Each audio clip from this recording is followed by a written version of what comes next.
Thank you. When somebody reads those off, I always think, geez, I haven't been able to hold down a job for any period of time at all. Thank you all for allowing me to be here today.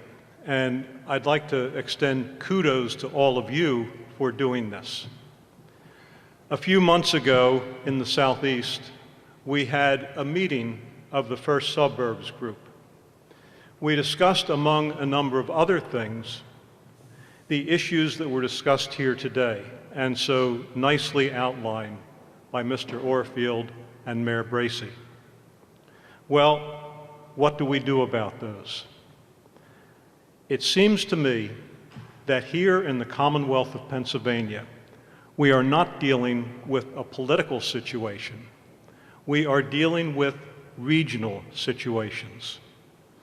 I made the pitch at that last meeting that we needed to pull people together from across our Commonwealth to build support for the kinds of things that we all in this room are interested in accomplishing. Well, this, I think, is a wonderful first step at that. And again, congratulations to all of the folks here in this room.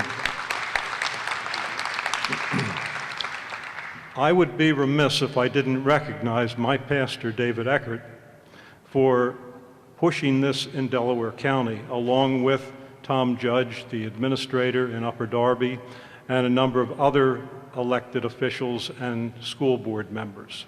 So we have a core. Now we need to expand it. We need to reach out across this Commonwealth. In that regard, we are, with the Policy Committee in the Senate, in a bipartisan way, going to establish a series of meetings that will bring people in from our third-class cities, from our older ring suburbs, and start to talk about ways that we can address the problems. And I have a bill right now that's in the Senate that would establish planning districts for stormwater management. I can't get it passed because the people in some of the upper parts of the state look at me and they say, stormwater, that's not a problem for us. It's a problem for us in the built-up areas, however. So again, we need to overcome these regional differences. We also are facing a situation where we're looking at perhaps a $5 billion deficit next year in the Commonwealth budget. That's going to be a horrendous situation, but I think it's also an opportunity because we're going to need to cooperate more than we currently do if we're going to help to solve that problem.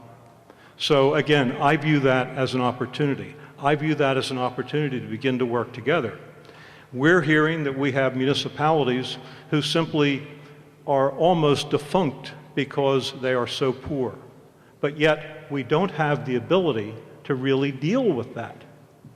So our local government commission, of which again I'm a member, is beginning to look at that issue. Do we need to solve that by passing laws, or do we need to actually look at that as a constitutional convention kind of issue?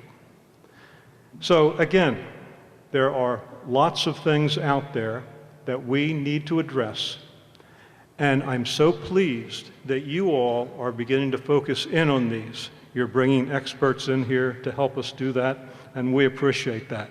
We have local government, we have, again, school boards. That's the first step. Define the problem, then let's all together address that problem.